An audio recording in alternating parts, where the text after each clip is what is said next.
guys, thank you for tuning in to yet another episode of Music with a Twist. We're actually on season 3 now.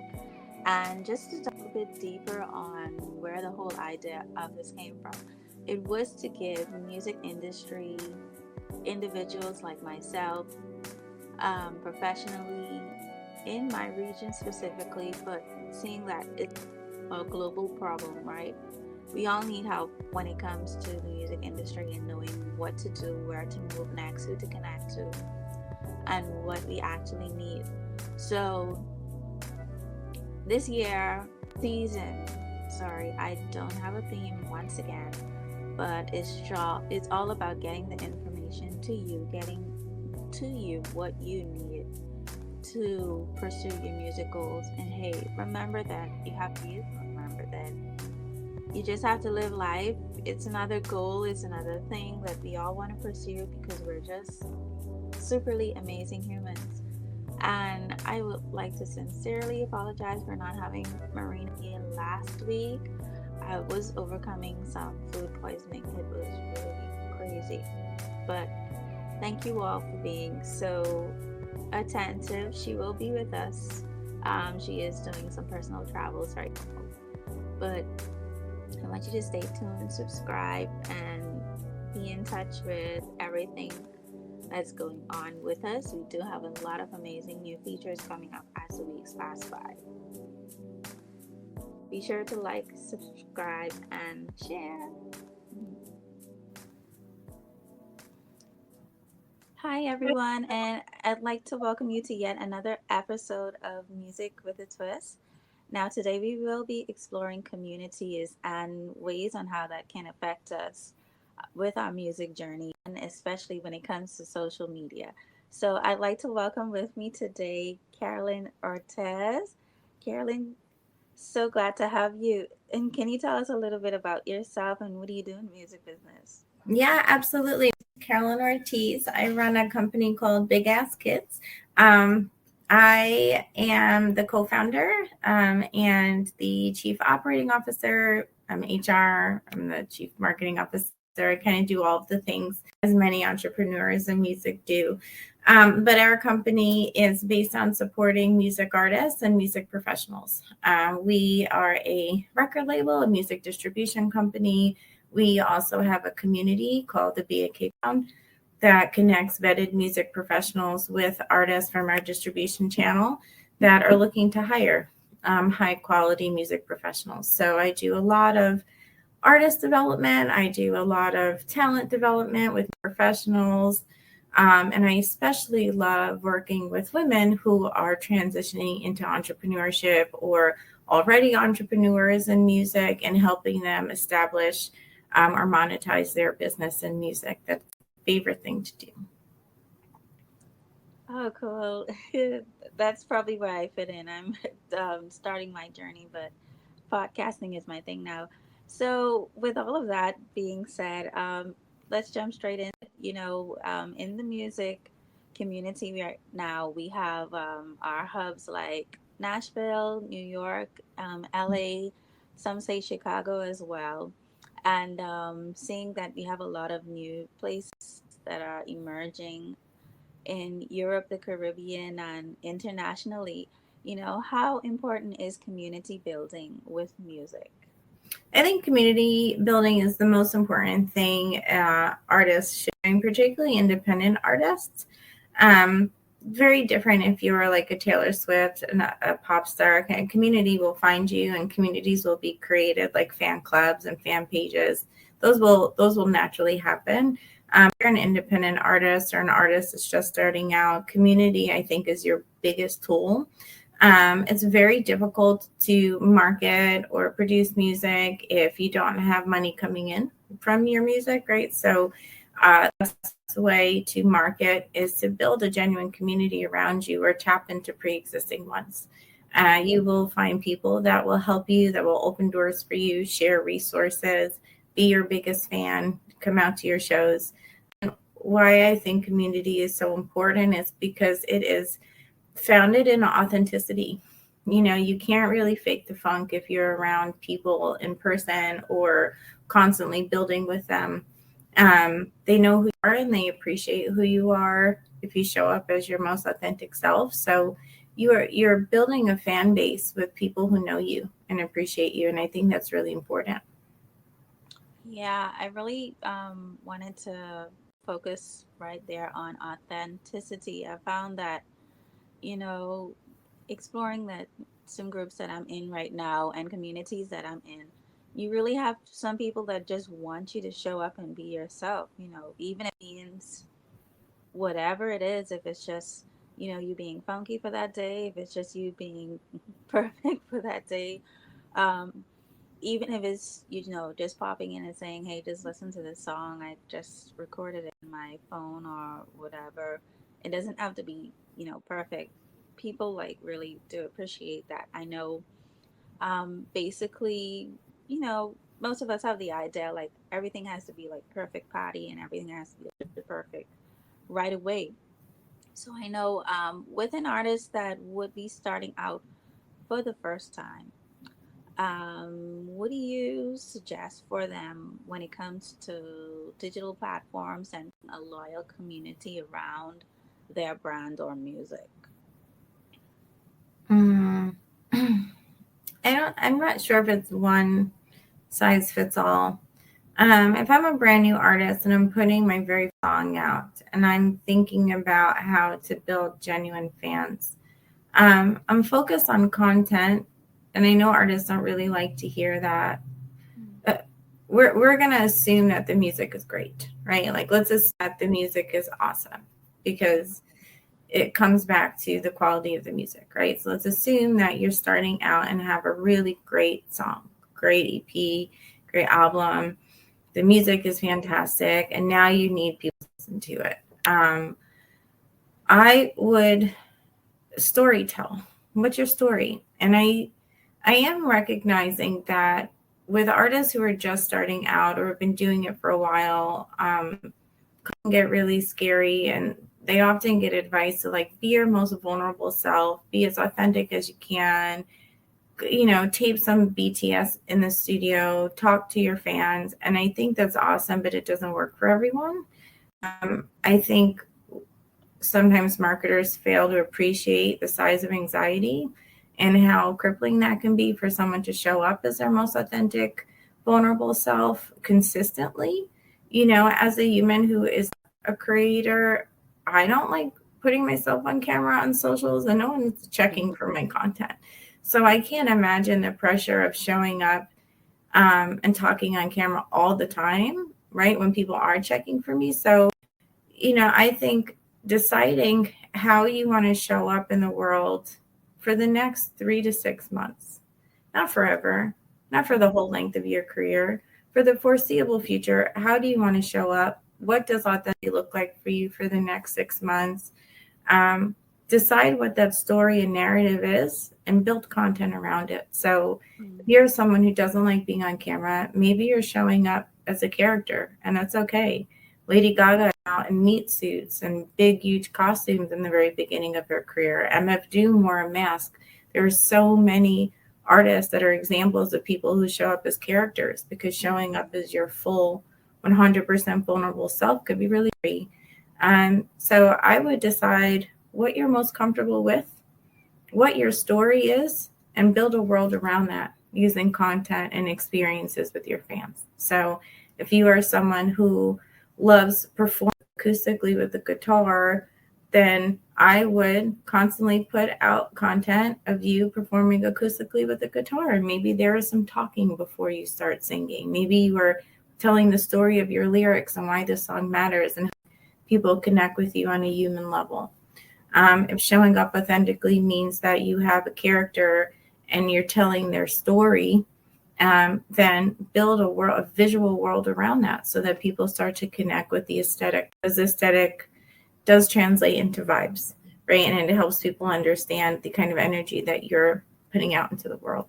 So I hope that answers your question. But long story short, I would figure out what your story is authentically to you, Mhm. and create a world around that using content. Okay. Yeah, that was pretty great. I can relate to the whole idea of Lady Gaga and her activating a personification around her career, and they even do it in the names of artists. They're like all sorts of names out there where they can just jump into that character right back up. Because hey, if we're honest, it really is scary. It's scary for me to get on the camera sometimes Yeah. too. Yeah. Yeah, but based on types of content, what have you found to spark, the most genuine interaction? I know you said storytelling and actually showing up and being your authentic self, but what would you say, assist your audience connecting to you besides the story, besides the good song, putting away all of the fears and actually jumping into your persona. Can you repeat the question? Sorry, you were breaking up. Yeah. Oh, sure. No, that's fine. Yeah, based on actually having your persona and telling your story, what other types of content makes you genuine and interact with or connect with your audience? What kind of content can Hmm. be created so you can generally connect with your audience? Yeah, okay, let's say for example, do you think more like blogs, videos? Um, I think that 100% is determined by the human. mhm, Um, I think that if someone is a very strong songwriter and lyrics composition is so important, and like the artist wants the words to be to be felt before maybe them as a human, I might want to write a blog. I might want to put out content that is text heavy. I might highlight a certain lyric that really resonates with me and I want my audience to resonate, so I'm going to story tell around that. mhm, I might put the lyric out and then use a caption to explain what it means. Um, Maybe, if I am a teenager, like if I'm 19, 20 years old and I'm a songwriter and this is about a breakup, I might use the lyric and highlight it in a caption and put, kind of photo dump in a carousel to give my fans some background on where this experience came from for me. mhm, If I am someone who is building a world, a very visually aesthetic world, and I love 90s and very retro vibes, I might go color heavy and vibrant. And I might create content where I'm dancing. Like, how do I want the song to make me feel? And if the song makes me dance, I might create video content of me dancing in different situations where I would want my fans to be dancing, right? mhm, If I have a song, it's a Latin song that's great for brunch, then I might shoot content of my friends dancing to my music. Or it depends on the song and depends on what I want to translate. And I think that all comes back to the storytelling and authenticity of the artist. mhm. Yeah, I really like your vibe, but it is I can get that whole 90s retro thing. That's super cool. Thank you. You're welcome.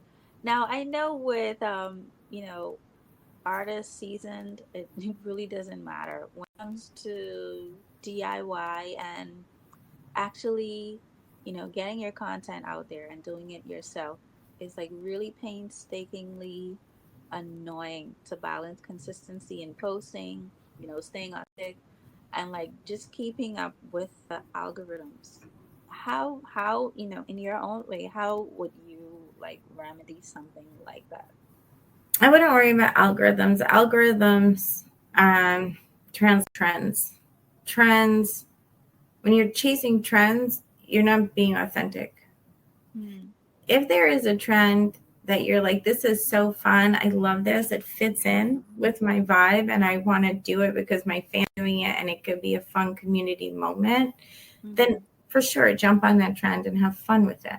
But if there's a trend and your marketing person's like, you have to do this trend, everyone's doing it, it'll help kick in them, and it's giving you anxiety or it feels annoying, then don't do it because it'll be another trend tomorrow. there will be another algorithm kick in tomorrow, right? So I don't think that artists always have to jump on trends and trying to chase the algorithm. I think when you are trying to build an audience online, it's a lot of throwing spaghetti at the wall and seeing what sticks. Mm-hmm. But like not just in the beginning, always, because content, there's so much content and we're overrated with content. So something that's working this week might not work next month. I think the key is to pre-plan content. I don't think content needs to be annoying. I tell artists I work with that you're an entrepreneur, you are a business owner, and content is your marketing department. And if you want to run a business and you want your business to monetize and be successful, you have to think about the different departments in your business. So there is your product creation development, which is your music. There is your marketing department, which is your content, your billboards, your ads. There is your human resources department when you're thinking about hiring a team and making sure that they're showing up and have, deliverables that they're accountable for. You have these different departments as a music artist, and content fits into that marketing and advertising department. And as this business owner, you have to be on top of it. You have to. It's like you just don't have a choice. Even if you don't want to be the kind of artist that creates content all the time, that's fine. But you do need to have a plan. And it would behoove you to have a plan and get ahead so that you're not creating content today that needs to be posted tomorrow. If you think about content as something you have to do and you have a schedule, then maybe on June 1st, you're batching 2 days content that you can extend for 30 days for the rest of the month. And you're plugging it into your calendar and you are scheduling it in Instagram because you can schedule out in the future. Think about content coming out every day. It's already planned. It's not a thought in your head. So if you spend 2 days creating and planning, and then you have 28 days for the rest of the month just to do music, right? It doesn't have to be annoying, but it does have to be planned and scheduled. Mm-hmm. So does that answer your question? Yeah, it does. Yeah. I know. What was I saying? Yeah, it does answer my question.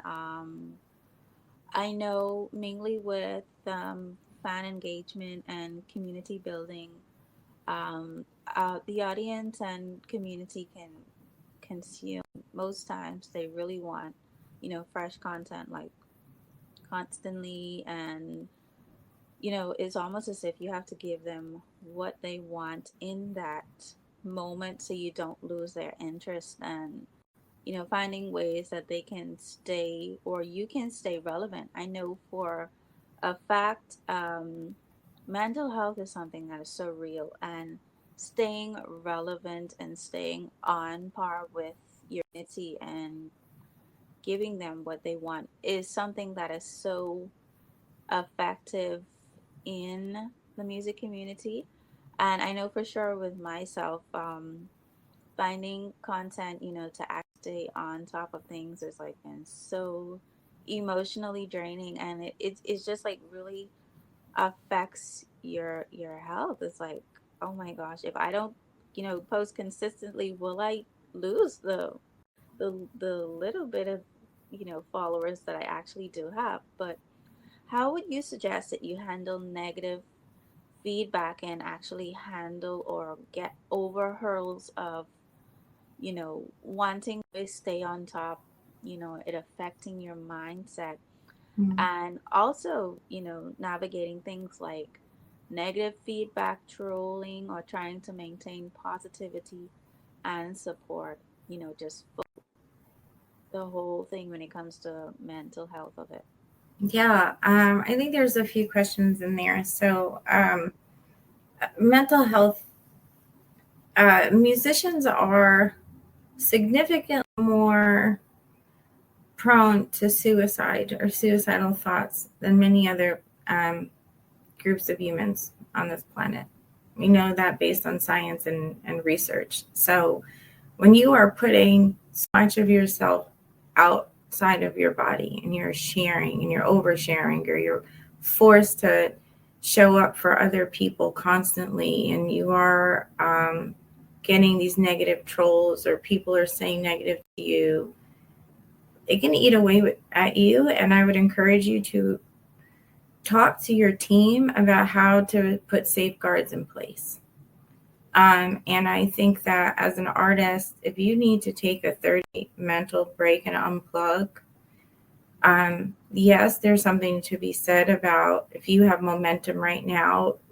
In music, momentum is hard to create. And if you have that, you don't want to lose it. But I do think that there's a way to create safeguards, and you need to lean on your team. You need to say, hey, manager, this doesn't feel good to me right now. I'm at 10%. I need you to show up at 90% for me for the 2 weeks so that I can indulge myself and my family. I can breathe and exhale, and I can put my face in the sun. I need that right now. And that comes back down to controlling your career and being authentic to yourself, and having the language to say, I'm not okay. It's okay that I'm not okay. I'm a human being. If you don't like that I'm not okay, and if you don't like I need to take a break, you're not the kind of fan I want. And I think chasing as many fans as you can possibly get and constantly feeding what makes them happy will always make your happiness be in deficit. So you have this career because that is a gift that the universe gave you, and you should use this gift to be the best version of yourself. And if that means that you need to unplug from the world because the world is just taking a lot from you, then you should do that.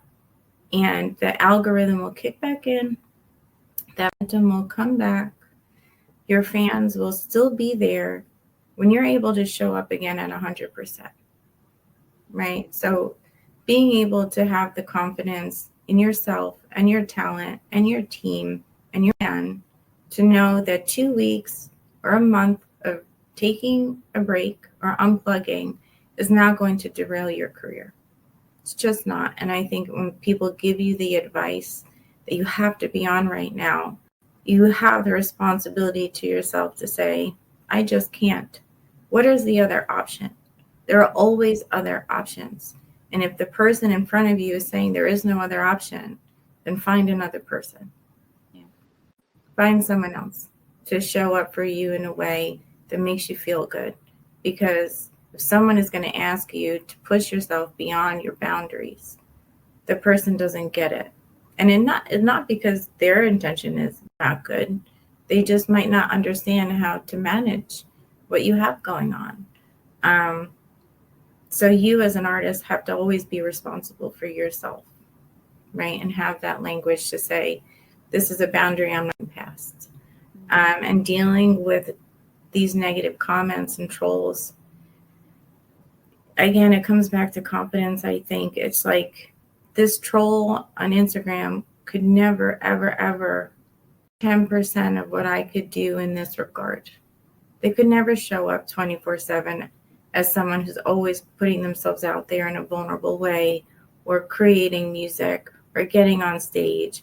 Remember the place that they're from, in their living room, in their basement, and think about who you're allowing yourself to be judged by. And is this really the opinion that's going to break you right now? Probably. If this person standing in front of you, would you walk right past them as they heckle you? Or would that person really matter to you? And if the answer is no, if in real life this person's not really going to matter to you, then take that negative comment and do with it as you would in real life and walk right past it. And remember who you are. Remember the gift that you have. Remember how much you've shown up for yourself and sacrificed, and keep on to who you are, and let it go. Let it roll off your back as much as you can. And again, when it becomes heavy and you can't walk past it, unplug and take a break. Reset. I always say that artists or people who work in music have hobbies that have nothing to do with music at all. joining an extracurricular sports team, doing Legos, puzzle. It probably sounds silly, but successful executives, people who work in music, artists have hobbies outside of music so that they can mentally retreat from the stress of this industry. Um, and have people around you that don't work in music that can remind you that you're a human being, that went to high school, that has cousins, that you are a person outside of being a music artist. And let your big cousin humble you a little bit. Let your big sister come in and remind you that you know who you are as a human being, and find joy again in just being you as a human. And I think that space, that difference really helps people with that mental health part, because we are just a human being at the end of the day. Yeah, yeah, that was a lot. I felt like I was in a counseling session just now, but it really has to get like that sometimes. And I know for sure that is like a huge common mistake you see in artists and creatives, when they're trying to build a community. And the challenges, of burnout and trying to keep your community engaged, it's like really a lot. But thank you so much for that. Now, You're welcome. yeah. Now, just taking a little bit of a turn into tools and trends.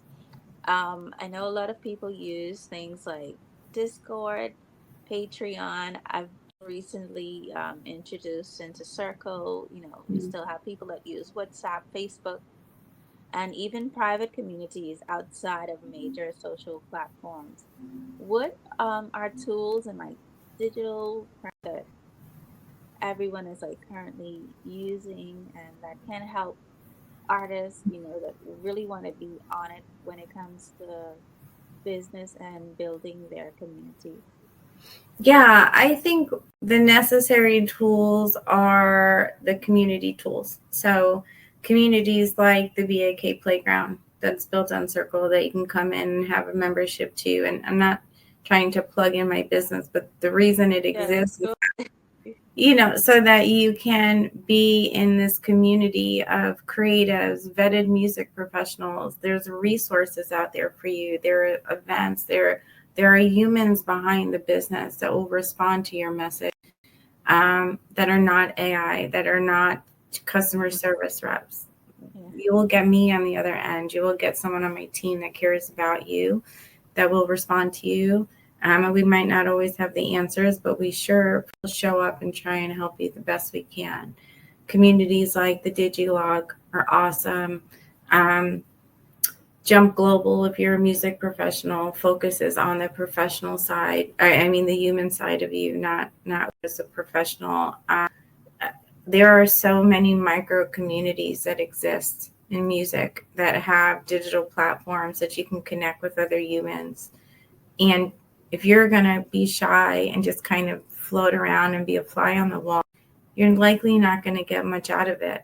Maybe it'll take you some time to warm up, but at some point you got to jump off the cliff and put yourself out there, right? You have to do that. You have to make that decision. You can't be a fly on the wall if you want a career as a music artist or anything else. You got to get involved. So I would say find a community that resonates with your ethos, who you are as a human. Find that community, connect with someone, say hello, email the founder and say to this community, I'd love a personal walkthrough, and let them help you get assimilated into the community. They can show you around, teach you how to start getting involved. I think volunteering is awesome. These communities have a lot going on and really big goals, and they love someone who's just willing to jump in and help, which also helps you get more involved, and open up opportunities for you. So again, I think putting yourself out there, human in music, is really essential to finding community and finding opportunities for yourself. Okay, can you tell us a little bit more about your community, BAK? BAK? Yeah, BAK. So Big Ass Kids or BAK. And we have, so Big Ass Kids is like the parent company. If you want to think about it as like an umbrella, we have BAK, the projects. So Project See You Next Year, which is kind of our tempo album. And then we have albums coming out this year that I can't talk about, but I'm sure will be very, very exciting. So very project focused. Playlists. We do a lot of on artist discovery. So there's a lot of playlists and content that's put out to help artists get discovered by our community and beyond. Then we have Music Man distribution. So we recently launched Distro last year. It's an artist focused distribution company. So a lot of original content is created when artists are releasing music through BAK, to be able to amplify their releases. We do a lot of priority pitching because relationships with a lot of curators. Our artist music gets pitched out every Friday if they have a release. So we really, and there's an element of artist development. So every artist that distributes with us also gets a 30-minute consultation with me off the bat so that I can see where they are in their career and point them in the right direction. No, you don't need a publicist. You have 30 monthly listeners. You need a bio on Spotify. That kind of like foundational advice that I think a lot of artists will try and skip through, but that is 100% essential to monetizing music. A lot of artists still don't know what a PRO is or anything about publishing, which is always surprising to me because it's half your money. Half your money is just going down. It's not going down the drain. It's actually going to these major music labels because they have market share. So when we have 3 billion unclaimed royalties sitting in the universe, that money doesn't go away. It goes to Universal and Sony and Warner, and other major companies that have market share with the DSPs. So go get that money back because Universal doesn't need it. You do. So I think, with Music Man, we try and make sure that our setup and their foundation is correct. And we're always a sounding board as they continue to release music with us. And because we also have the BAK Playground, they get access into our community of vetted professionals. So I vet music professionals who have freelance, who are freelancers, who have their own agencies or companies that want to market to music artists like Symphony or Even, and make sure it's a really safe space. So if an artist is going to invest money with you, I want to know that they're going to get an ROI from you.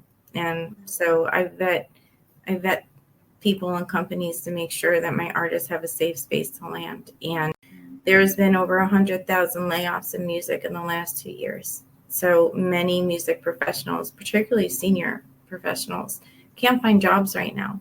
So they're being forced into entrepreneurship and freelancing. So for me, I want to be the place that they can come learn how to set up a business.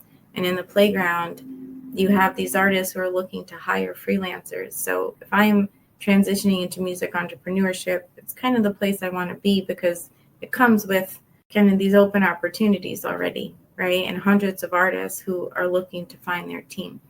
So that's the playground and Music Man, and we do editorial writing. We do a few other things, pretty much the main thing. And then I'm also launching a women's entrepreneurship community called Pitch Perfect next month, which I'm really excited about in partnership with She Is the Music. So that is launching in July that I can hyper focus on women owning IP in music because we don't.